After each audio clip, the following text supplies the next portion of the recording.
বউ বউ খবর পাইছিস সান্ডা ধইরা নাকি মিলিয়নিয়ার হওয়া যায়। তোমার যে চেহারা দেখে তো ঠান্ডা পালাই যায়।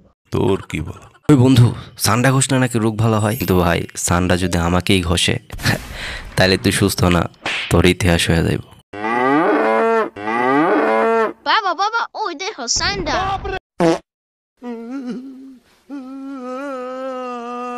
আরে পাগল, ওইটা সান্ডা না, ওইটা তো গরু।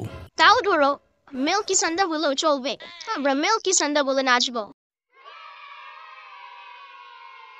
ভাই আগে পরিচয় দিই, আমি সান্ডা, নইলে তোমরা তো চেনো না, শুধু ট্রেন্ডে দৌড়াবো। আরে ভাই একদিন হাঁটতে গেছি, হুট করে পেছন থেকে চিল্লাই, ধইরা ফেলো, ওই যে মিলিয়নিয়ার সান্ডা। আমি লাইফ নিয়ে দৌড়ে আইছি। আরে ভাই আমি কি মিলিয়নিয়ার বানাই নাকি দৌড়বিদ, এই প্রশ্ন এখন আমার নিজেরও আছে। আরেকদিন দেখি 3টা ছেলে দাঁড়ায় বলে, ভাই এটারে ধরে বিয়া করলে কপাল খুলে যাবে। আমার এনে মানুষ এখন টিন্টার খুলছে, তোমরা কেউ জিগাইছো?